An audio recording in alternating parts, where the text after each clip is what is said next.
नमस्कार शेतकरी मित्रांनो, माझी शेती माझं शिवार या यूट्यूब चॅनलवर तुमचं स्वागत आहे. आज आपण एक अशी फवारणी पाहणार आहोत. त्या फवारणीमुळे तुमच्या गव्हाच्या उत्पन्नात विक्रमी वाढ होणार आहे. तर व्हिडिओमध्ये दिसणारा हा पूर्ण गव्हाचा प्लॉट माझ्या शेतातला आहे, तो माझा आहे.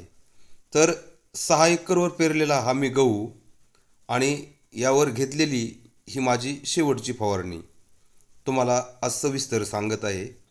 पूर्ण गहू निसून स्थिर झाल्यानंतर ही फवारणी तुम्ही स्वतः करून घ्या. उत्पन्नात विक्रमी वाढ होईल. मी एक अनुभवी शेतकरी आहे म्हणून तुम्हाला सांगत आहे. तर मित्रांनो, NPK खतं, फॉस्फरस आणि पोटॅश ज्या खतामध्ये आहेत तीच खतं आपल्याला फवारणीद्वारे द्यायची आहेत. मग ती खतं कोणती?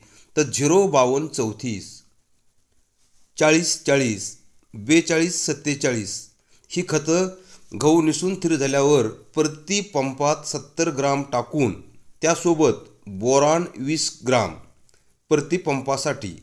आणि जर तुमच्या गव्हाची एक अर्धी ओंबी वाळत असेल किंवा त्यावर मावा असेल, काळा मावा असेल, तर तुम्ही रोगर 20 ते 25 मिली प्रति पंपासाठी फवारू शकता. आणि जर तांबुरा येऊ नये म्हणून त्यासाठी तुम्हाला एक बुरशीनाशक घ्यायचं आहे. ते बुरशीनाशक मग तुम्ही कुठल्याही कंपनीचं घेऊ शकता, पण मी वापरलेलं आहे युपिलचं साप प्रति पंप 30 ग्राम. तर ही मी माझ्या स्वतः दिसणाऱ्या प्लॉटवर केलेली ही गव्हाची फवारणी आहे मित्रांनो. त्यासोबत मात्र तुम्ही एक स्टिकर घेणे गरजेचं आहे. बुरशीनाशक वापरताना स्टिकर अवश्य वापरा. आणि पण गहू निसून स्थिर झाल्यावर जर फुलोरा अवस्थेत असेल तर बुरशीनाशक फवारू नका. ही चूक मुळीच करू नका. ती चूक केल्याने गव्हाच्या ओंबीमध्ये दाणे भरताना तुम्हाला खूप नुकसान होऊ शकते, उत्पन्नात घट येते. म्हणून गहू एक तर पोटऱ्या अवस्थेत बुरशीनाशक फवारा, नाहीतर चिकळ्याच्या अवस्थेत तुम्ही बुरशीनाशक वापरू शकता, पण फुलाऱ्या अवस्थेत बुरशीनाशक वापरू नका.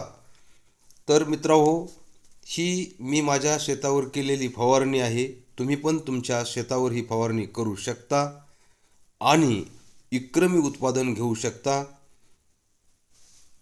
चॅनलवर नवीन असाल तर चॅनलला एक सबस्क्राईब करा, व्हिडिओला लाईक करा.